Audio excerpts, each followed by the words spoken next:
Welcome to the Nick Blevins Family Ministry Podcast. Our goal is to help you maximize your church's potential.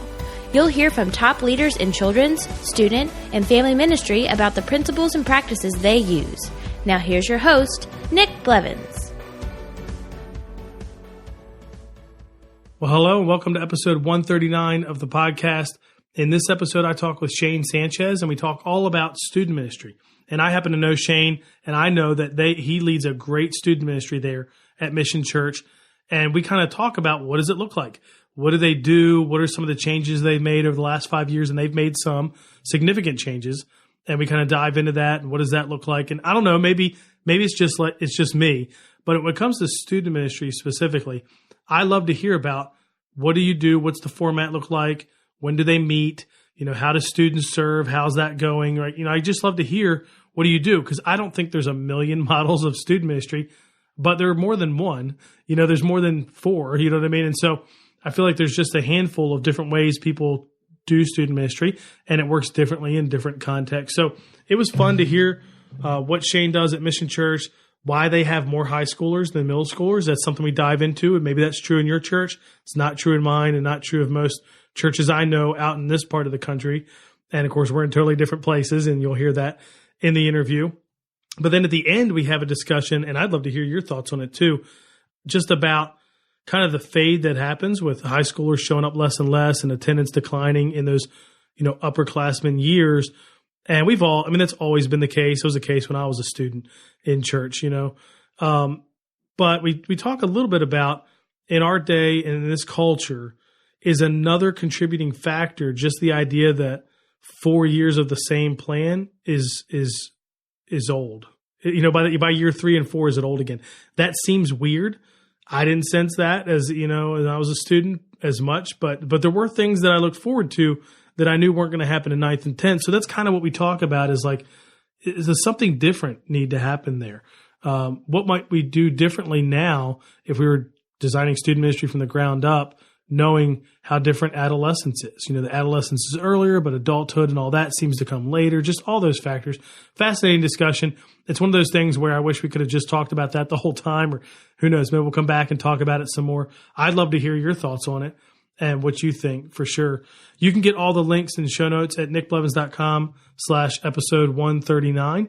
And before I jump in though, this week is the last chance if you want to get the brand new course with Ministry Boost, the 5 barriers to volunteer recruitment, simple 5-module course.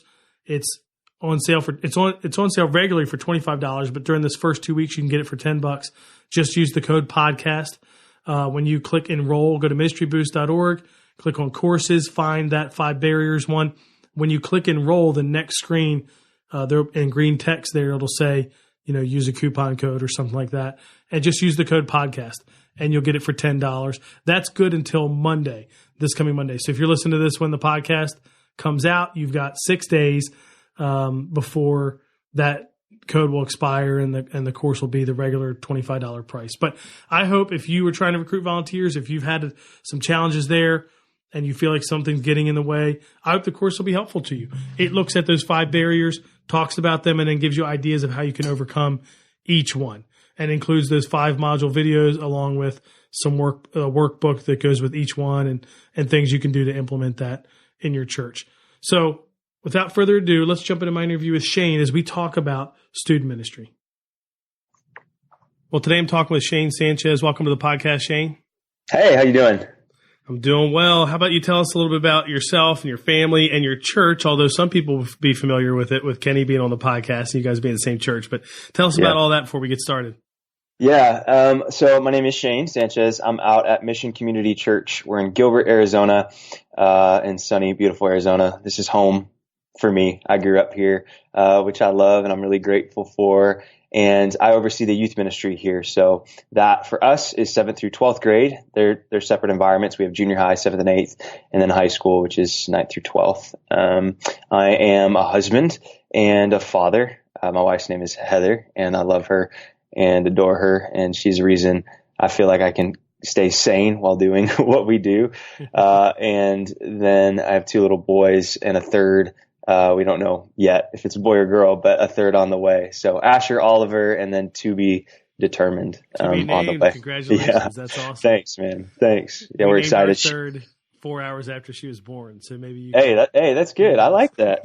That's great. Yeah. My wife is going to have this third one in July in Phoenix. So Ooh, yeah, that's we'll rough. see. It's going to be interesting for more so than me. Oh yeah, that's great. It's like I joked it's like his classic third child with us, where it was like, we'll figure out that name. Oh wait, it's 2 weeks out. We should probably talk through some names. Exactly. But we named her. Her name's Yeah. Paige. We knew. My wife even toyed with the idea of like not knowing the gender. Okay. Yeah. And I'm like, no, I want to know. Like, I That guess just my stresses me out, personality. man. Like, there's, Mm-hmm. the surprise isn't what I'm looking for. And especially because we have a boy and a girl. So it's like, I kind of want to know what we still need to hang on to and what we could get rid of, like all that stuff. So, but I was like, whatever you want to do. And then she decided when we were, getting the sonogram with like, no, I want to know. So we knew it was a girl early That's on, awesome. but still didn't get to pick a name till, I'm not even kidding. I don't think we had a list until like a month out, if that. Oh my gosh. And it started talking through like, okay, what name do we really want? And so I wouldn't recommend it. Yeah. Yeah, I don't know if I could do that. I call her baby girl last name, baby girl Blevins. You know what I mean? Yep, exactly. So, I don't exactly. recommend that. No, that's funny. I think we're gonna have to pick one a little bit sooner than that. Yeah, do that. So I want to talk student ministry, what it looks like at Mission Church, and you've been there through some changes, some big changes and staff and what the church looks like, and we're going to talk about a couple of the changes within student ministry. So before we jump in, though, tell us a little bit about your history. You were leading junior high, and then now you're leading all of youth ministry. And there was a reorganization in there where you went from kind of two separate ministries that they weren't silos, but they were very separate, to now they're separate environments, but it's like one team. So tell us a little bit about that, that change. Yeah, for sure. So it has been a wild ride. That's very true. I came from a completely different environment than the church. I was working in Major League Baseball for years out of high school. I kind of always felt like I was called to youth ministry, but maybe ran from it for a little bit. And then God swung the door open, and it was here at Mission, which was already our home church, which was really cool. So my wife and I have been here for, 8.5 years now. But it was a few years into our time here that the opportunity opened up to become the junior high director. It was basically associate role for the junior high pastor at the time. So stepped on the team in that role. And then, 2 months after I started in that role, our church just went through a really traumatic experience. We had, a lead pastor who, was caught up in affairs, and it led to, just everything you would imagine for tragic and traumatic for a church. We went through it. So in the course of all of that, I was starting in that role. Just a few months after everything had come out about our lead pastor, the junior high pastor at the time moved to the other side of the country to take on a different job. And then I became the interim junior high pastor. Then I went through that process, became the permanent junior high pastor. This is all within a matter of, less than a year of being on staff. And It's then not how you want to start. It's not. I was crazy. So junior high pastor. And then not even a year after that, I was moved into the role overseeing both junior high and high school, and still being directly responsible for junior high. So that was wild. Like there was just the transition personally of learning these new roles. And I went to school for ministry in undergrad, and then grad was business stuff. So I feel like that was really, really helpful, as I was going through all of this, but it was interpersonal stuff with the different staff members. And when I first stepped into the role overseeing both, I think we had a team of between intern and staff 11, and that included pre-teen because they were a part of the team. And then, a couple of years ago in the fall, we got down to a team of 2. So it's been a wild ride through all of that. But I think one of the most important things that we did through that whole journey was reorg, as you mentioned. And a big part of that is, as there were some staffing transitions that were just naturally happening as our church was going through what it was going through, we decided, hey, we're not going to do the traditional junior high pastor, high school pastor, and then kind of organize from there. Let's combine these efforts. We had already centered around one vision and one mission as a youth ministry. That was our first big shift is, hey, we're going to be Anthem. We're not going to be JHM and HSM anymore. we're going to be separate environments, but we're moving in the same direction. So that happened while we were organized junior high pastor, high school pastor, and then staff from there. So that's really what we reorged around. We said, hey, this is our vision. So why doesn't our staffing match it? And that led us to the conversation of saying, okay, hey, we're not going to separate teams. We're going to hire positions that are directly responsible for lanes of the ministry. So there'll be the youth pastor whose vision, leadership, caring for the team, that side of things, teaching primarily, which is my role.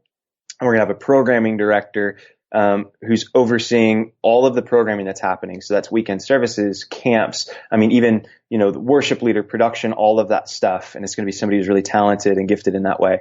And then have a groups role. So somebody who is probably more of your volunteer recruiter, relational guru who loves small groups and can really invest in those small group leaders. And then we figure, as the years go on, that's something that we can scale from there. So that was a big shift. And it wasn't too tough given all of the change that was already happening at the church, but it was kind of unprecedented in our church's history. Yeah. And do you have and I know now you're trying to hire the groups director, so you don't even have it, but is the idea that there would be a face with middle school and a face with high school, or no? Is it kind of like it's still one team, even on the front, if you come to either one? Gosh, that's a really great question. And that's come up quite a bit. We went back and forth okay, well, somebody needs to be responsible for junior high. And I've always personally felt like we're all responsible for them. In fact, I'm okay if somebody walks in the room and doesn't realize that, I'm the one with the positional leadership over the youth ministry. I'm okay with people thinking it's our program director. I'm okay if it's somebody who thinks it's one of our volunteer coaches. I think if we can split up that type of responsibility and that face, ultimately, if a parent has an issue or question, it's going to come to me. But I'm also confident in the staff members that we have that they'll handle those things as kind of a line of defense. So it's not the defense sounds funny, but you know what I mean. It's not that it's not that parents don't have clarity around who to go to, who to talk to. I just think we can divide and conquer some of those things, because typically when that's being asked, who's responsible for junior high, who's responsible for high school, it's around the conversation of parents. If a parent has an issue, who do they go to? We've seen the small group leader first and foremost really is the pastor for that group. So when there's crisis, I mean, this has happened recently. When there's crisis, there was a family whose parents don't even attend here, and the first person they thought to reach out to was their daughter's small group leader. And I got involved from there, which, was really kind of interesting to watch. But I look and go, gosh, with hundreds of kids involved in the ministry, that's the best way to do this. I can't handle them all. I love being available and I'm absolutely accessible. But if that, translates into hundreds, maybe even 1,000+ parents all coming to me, it'll never work the way that it's supposed to. Does that make sense? Yeah, definitely. That's big for us. So tell us what the schedule looks like. How does, what's the normal weekly program for student ministry, both junior high and high school? What does that look like? Yeah, that's good. That's changed a lot through the years too. But right now, currently, we do Sunday morning services. Junior high happens at 9:00 alongside an adult service. High school happens at 10:30. So right after, they're unique. I mean, we'll shift creative elements. Worship is typically the same. Sometimes we'll do a song in high school that we don't do in junior high because it fits better, or an opener, a secular song, for lack of a better term, in that slot or whatever else. And we also have small groups as a part of our Sunday morning experience. So we try to knock everything out in 70 minutes for junior high. So you can imagine that's a pretty quick large group experience. And then get them to small groups with 20, 25 minutes to have a good conversation. And then high school is a little more open-ended. So we do about 45 minutes of large group programming, and then we let them go. I mean, some of our groups will stay in group for, 45 minutes, or longer, having conversation. And that varies. Some of the underclassmen, have to leave or go on to something else, so their parents are waiting for them. But upperclassmen can stay quite a bit longer. So that's our Sundays. And do you still have 3 services? Is there an early service? So there's a late service. There's an 11:59, which is it's a little pretentious. 11:59 because we wanted to be able to call it a morning service. So it's not. 3 morning services by 1 know. minute. It's so awesome. Goofy. So you also switched that small group thing. It used to be a different night of the week or whatever. So tell us about that change as well. Was that last year? It was recent, right? Yeah, so we, as of this school year, moved our small groups onto Sunday mornings. When I first started on the team, we had house groups on Wednesday nights. So they actually met off campus in houses. And what we realized really quickly about that is that they were all over the place. Like group experience was not uniform and was not streamlined at all.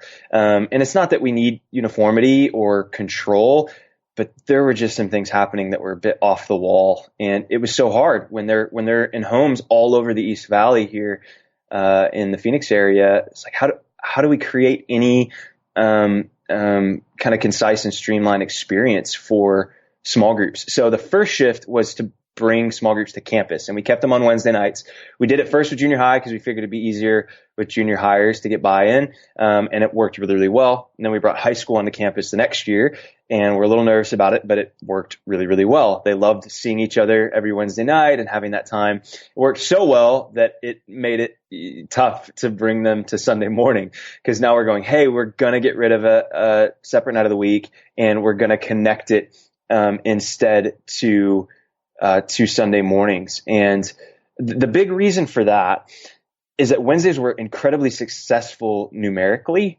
But what we realized after doing some annual survey and collecting some data is that there was anywhere from 30 to 40% of our Sunday morning attendance that was not engaged in our small groups on Wednesday night. And that was a problem. We think the stickiest part of what we do and the most important part of what we do are small groups. And the kids who are coming on Sundays are most likely the unchurched kids, are most likely the kids that are engaging with quote unquote traditional church for the first time. I look and go, these are the ones who need small groups the most, and they're not coming back for them. They're involved in sports, or they don't see church as a priority. So why would they come multiple times a week? And we needed to give them a small group experience. So that was the big reason why we decided to end our Wednesday night program, move them to Sundays. And what we said, and what still happens, is that we put the week back in the hands of the small group leaders. And we said, hey, you show up, you show up randomly in their lives throughout the week. And some of them still meet weekly on a certain night of the week. Some of them will do sleepovers or parties or go to movies or whatever and hang out. And we see much better engagement of them showing up randomly now that we eliminated a midweek program. So that was big for us. So when you had it midweek, it was expected that small group leaders would come on Sunday and midweek? Oh yeah. Both things, yeah. Yeah, I mean, we required at least 3 hours a week from our small group leaders in programs. And on top of that, we were saying, hey, you need to show up randomly, go to games, be a part of their lives, because that's really important. And it was almost unattainable. They're humans with lives and families and everything else.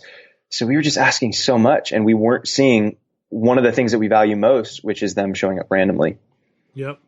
So did you get any kickback from that? Because I've seen churches go the other way, like kind of like you're doing, where it's on Sunday morning and then they get to go to Sunday night or something like that.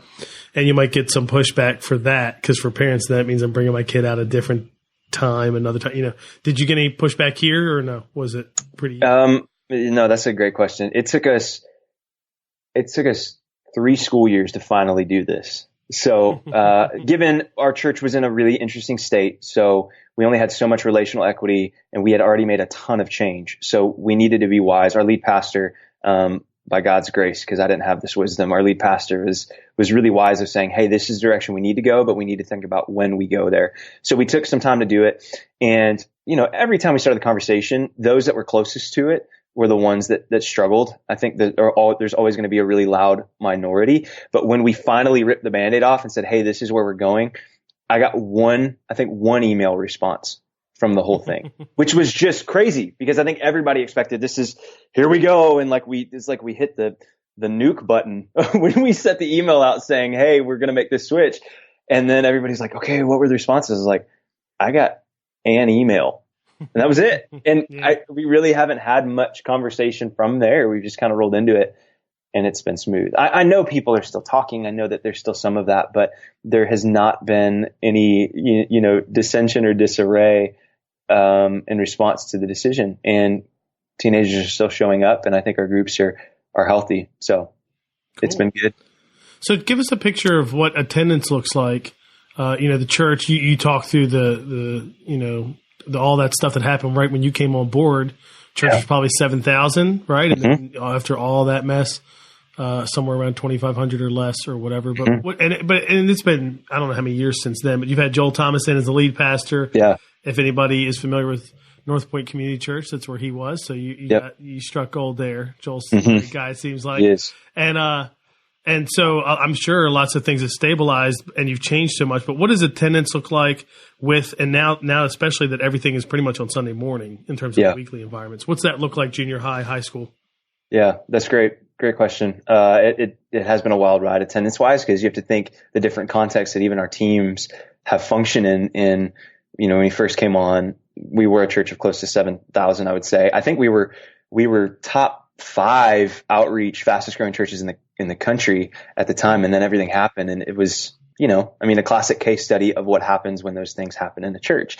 But with Joel's leadership, we're now, I would say, anywhere from 2,500 to 3, when it comes to weekends and stuff like that. But in youth, we see about, on the weekends in high school, we'd see anywhere from 150 to 175, depending on series, time of year. I think back to school weekend, we had 220. So if anybody out there knows what church attendance is like and youth group attendance is like throughout the year, in August, it'd say we saw 220. And then in junior high, I think we had 100 or 120 back to school weekend. And now we see about 80, I think is what we averaged last month. So there's some natural attrition, but the big thing, and I've heard, I don't know if you've ever had Chef on your podcast, but I know Tom Shifshunas. I've heard him talk about just attendance for youth ministry not being our number one source of security or assurance that we're doing a good job anymore.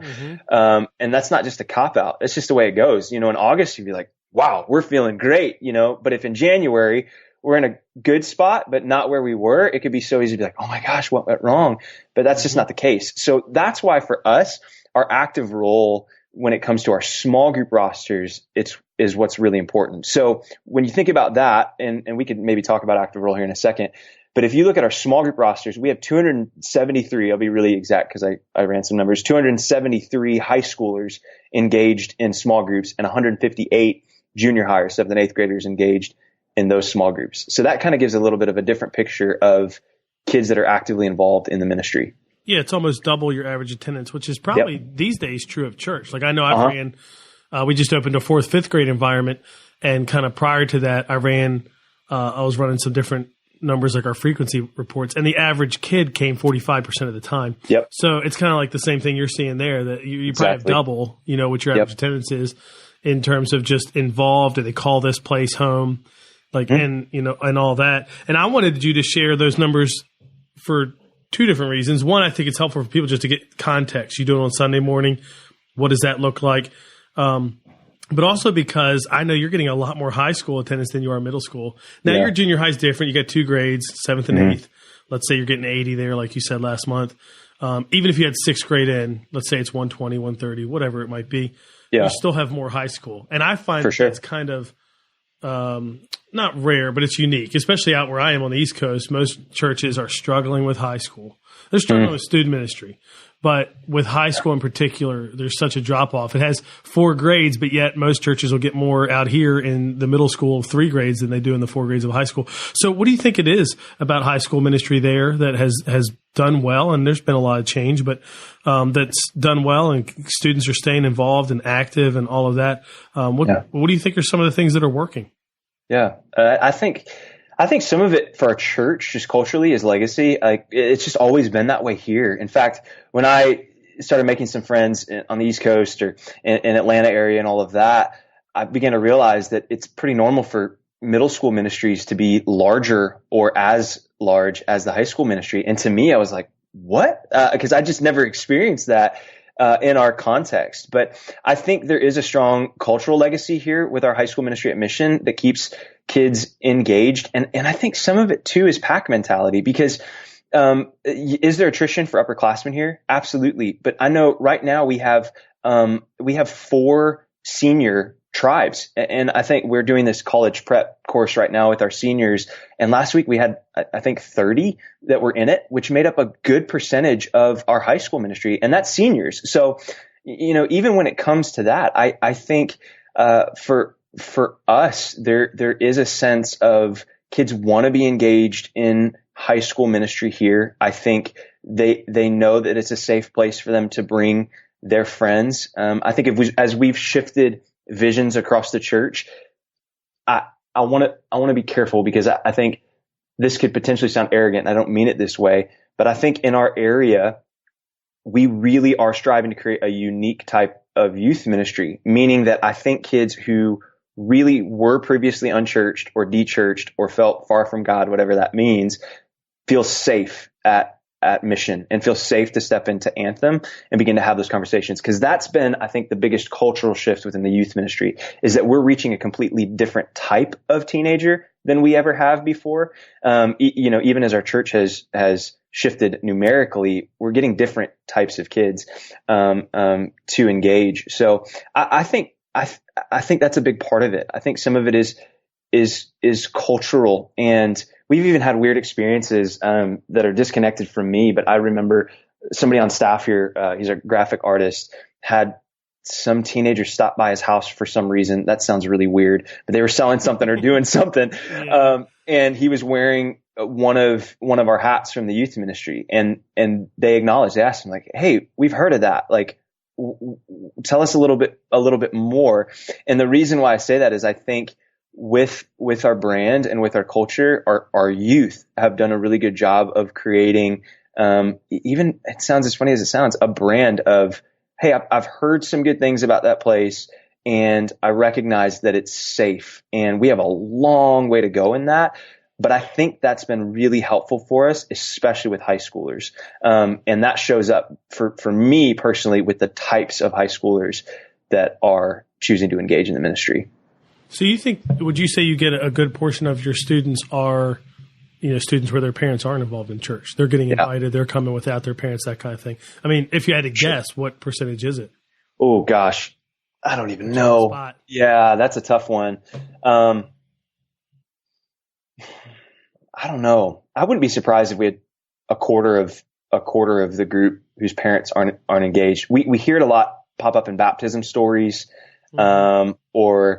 or this is interesting too, when crisis happens or when a kid shares something in group, I feel like it's often that I'll have a small group leader come and say, "Oh, this came up in group," and then I say, "Okay, well, tell me about their family or their parents," so we can, "Oh yeah, their parents don't go here, or they're not interested in this, or they've been disconnected from church." And I'm like, oh, okay, which leads to some really unique situations. But we hear that a lot, especially with high school, that kids are showing up, or friends, like a group of friends will show up and they'll be centered around one kid who probably invited them all and whose family's really engaged here in the church. But, the 4 or 5 kids that they represent, their parents have no engagement whatsoever in our local community, or in our local church community. Yeah. And I would say, a quarter is probably fairly normal, but I remember when I grew up in church, it was pretty common for student ministries to be represented by parents who weren't a part of the church. And some of that was because youth pastors were in schools more. Just different. There wasn't as much to do. There's no social media. There was easier, I think, back then to have connections into schools and then have your student ministry be representative of that. I don't see it as much nowadays. Nowadays you see a lot more. The student ministry is the kids of the families that are involved, with a small percentage of invites. So that's great that you're seeing some of your high schoolers and probably middle school too, inviting their friends, and that's a really good thing. You mentioned active role. And I know we've talked about it before. I think when Chef was on the podcast, we talked about it. Yeah. But just in case anybody isn't familiar, tell us what that means for you. How do you measure it? What do you use it for as a gauge? No, that's great. I will say that Chef is much, much, much, much, much smarter. I can't emphasize that enough on this than I am, because I've just stolen what he talks about and implemented it. But for us, we just came through that. So the numbers that I gave you are after just doing a purge. It sounds terrible, but a purge of our rosters. So we do that quarterly. Quarterly, we will purge our rosters, and if a kid shows up once, and we do check-in, so both in junior high and high school, they do physical check-in on iPads. If a kid shows up once, they stay on active roll, and a lot of within a quarter, within the time period of a quarter of the year. So the reason why we do that, the bar used to be higher. I think we were 3 or 4, but we looked at, average church attendance. We looked at, gosh, if a kid is playing football, some of our most engaged kids, now on Sundays it's a little bit different, but they might have, basketball tournaments for 9 or 10 or 11 weekends of a quarter. I mean, seriously, that can happen in our current context.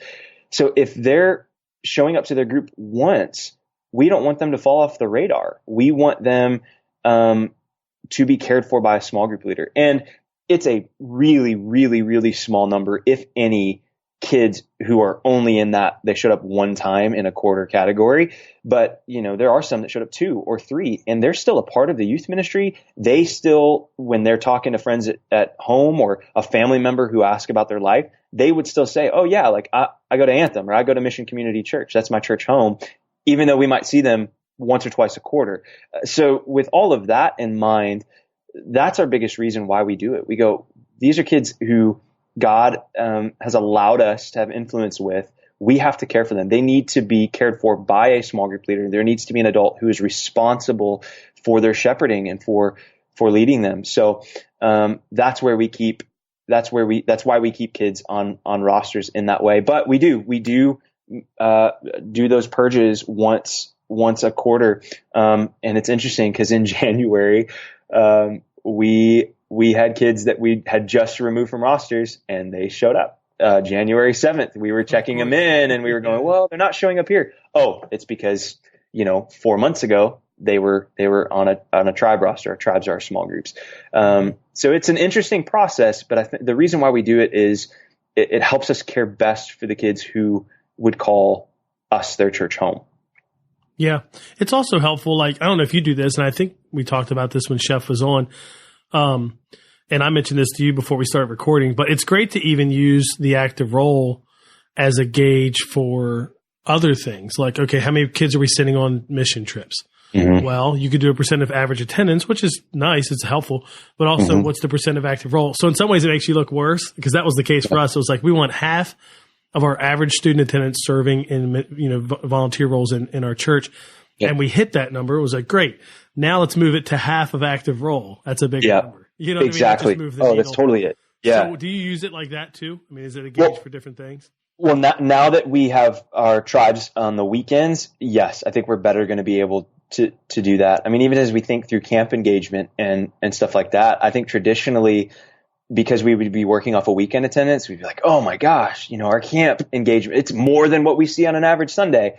But when you put it in an active role perspective, that changes the game. It's still really strong, but I think it's going to cause us to set some new, probably more audacious goals for, what we measure as success or effectiveness when it comes to some of those things. Now, your primary student environments are during services. Do you have the challenge where students are going into service and not to Anthem, your student ministry? Do you know that? How do you deal with that? That's not always something people deal with, because sometimes churches like ours, our student ministry is Sunday night, so we want them in service. So we hope they're there. But in your case, it's like you probably want them in Anthem. You don't want them to the service with adults. Yeah. Yeah. So we see it in pockets. I think, our intern brought this up just a couple weeks ago in a team meeting, because he was sitting in service and saw like a whole row of teenagers in front of him at our 11:59 morning service. He saw a row of teenagers in front of him. Maybe that's why they're not at the other two. Yeah, they want to sleep in, right? Yeah. But we see it, and I think for us, some of it's caused us to have a conversation in regard to even things like signage on our campus. Do they know we're here? What's our visibility like? It's caused me to raise conversations, amongst our leadership team here as a church, saying, hey, we should probably talk about our next gen environments a little bit more, because if those kids are sitting in there, let's be honest, it's not the experience that they would aim for. Our lead pastor would say that. I mean, he said that from stage before. Like, if you're coming in here, this is boring. Go be in what you should be in for for your age group. So I think if we raise exposure some, we would see a difference in that. The one unique thing is, and I think some of this has to do with what our churches went through, but we'll see a small group. It maybe not every year, but it feels like over the past few years, we've seen about a small group every year that will want to disengage from Anthem and want to step into the adult church. And I think some of that is precedent that's been set as we went through a lot of really hard transition.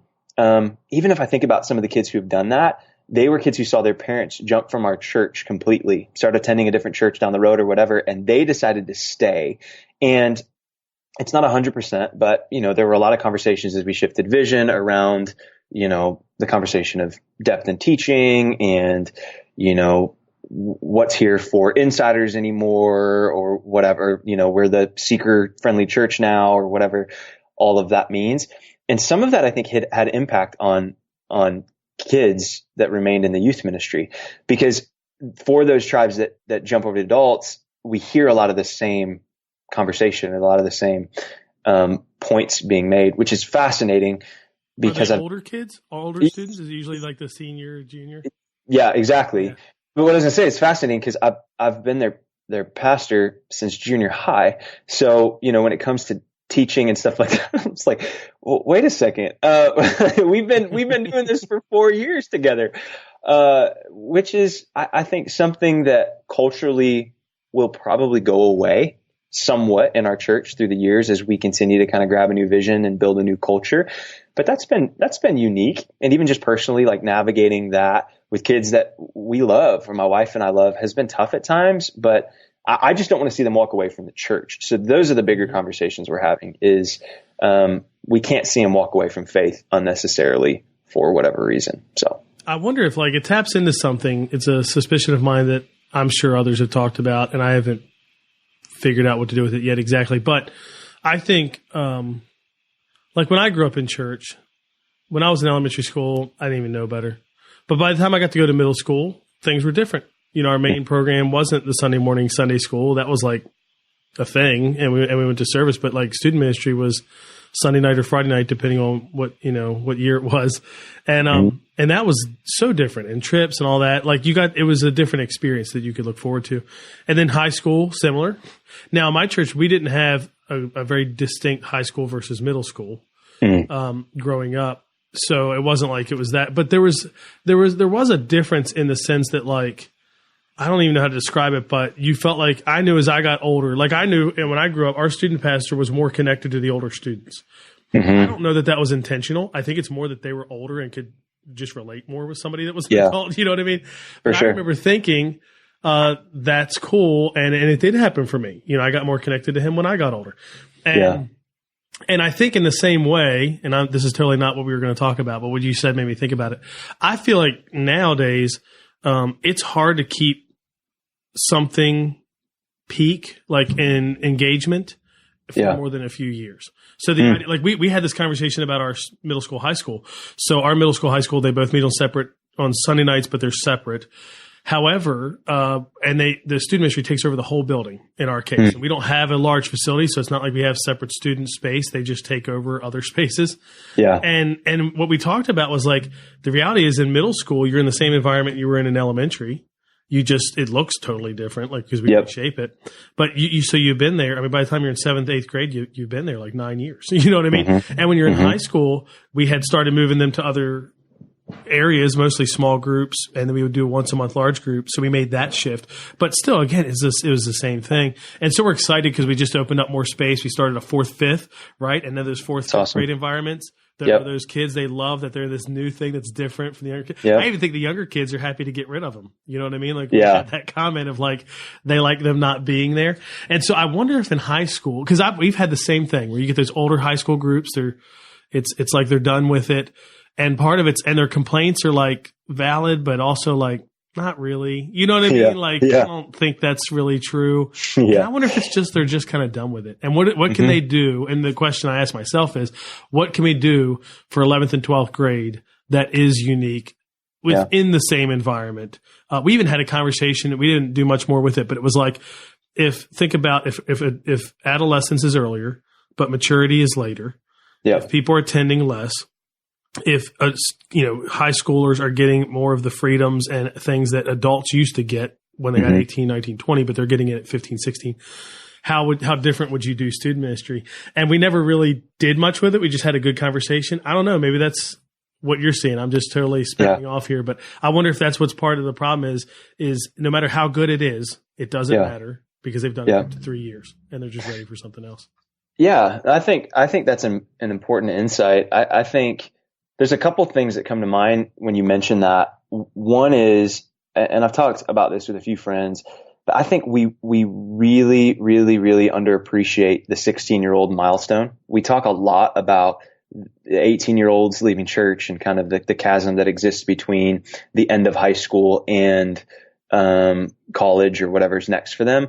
But that 16-year-old mark, I think that's a really significant milestone to do something with. And we haven't figured that out. That's still something, theoretically we're trying to focus on. But I think that offers a really unique opportunity to re-energize teenagers. If at 16 we can say, hey, we know you have freedom. We know you have your car keys now. You're getting a job, but this is still for you. I think if we're being proactive in having that conversation before they turn 17 or hit second semester of junior year, then there's a really big opportunity to engage them. So I think paying more attention to that 16-year-old milestone is really important. The other thing, though, that I'd almost go all in on when it comes to this conversation is the small group leader and the energy of the small group leader. That's a unique thing that myself and our coaches are tackling right now. For us, we ask our high school small group leaders to engage for 4 years, not just for the sake of having them for 4 years, but we want them to commit to a group of students for a phase of their life. So every single small group leader who joins on our team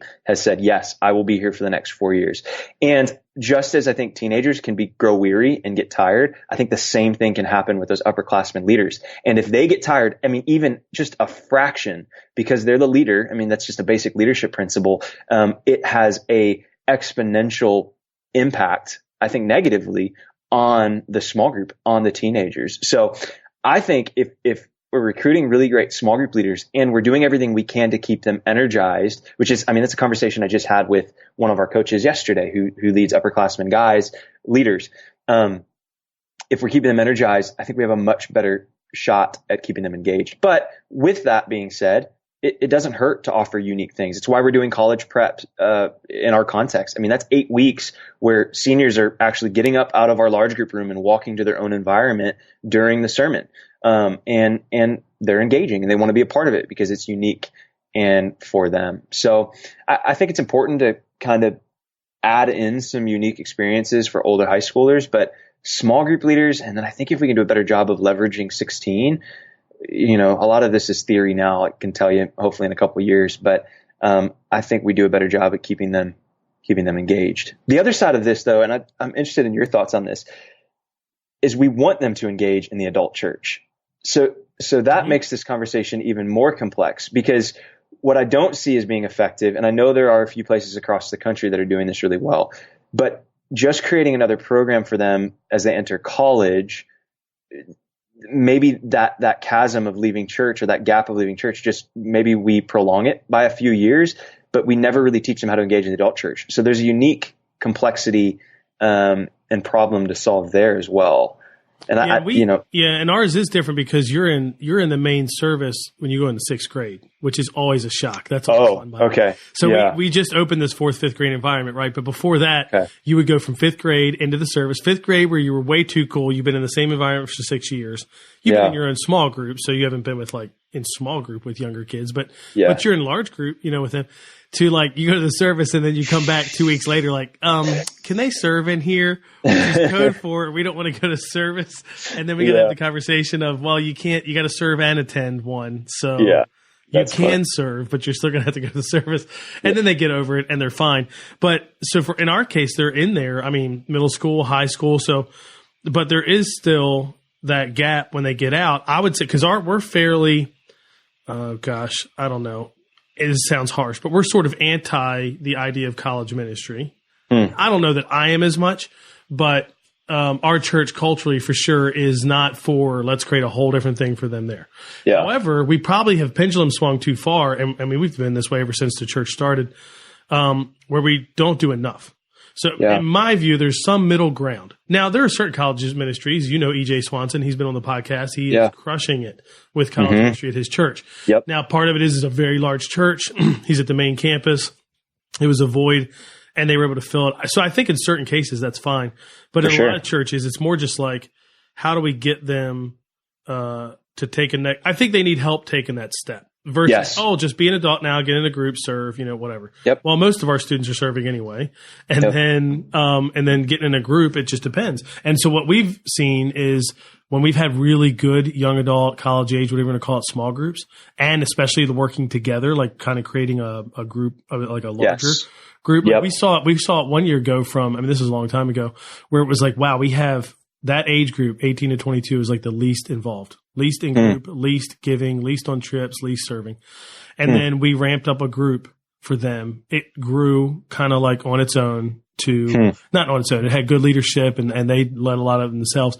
I mean, it grew massively to dozens of people. Like their small group was like 36 people to one. Wow. And you know what? Next time we did a survey, they were the most involved, most on trips, most that's awesome, most in groups, percentage wise. And so, but for us, what's been hard is there's an ebb and flow. So we're coming out of a down season of that, and after having that strong season but then they got older, got married, had kids, like that whole thing. Yep. So I do think though, like the conversation we were having, which was, okay, if adolescence is earlier, if they get to do more things that you used to have to wait till you're 18, 19, 20 for, what would you do differently? I think what we came up with, and we didn't do anything with it, but the conversation was like, you'd probably have more options. It'd probably be less, you have to do this.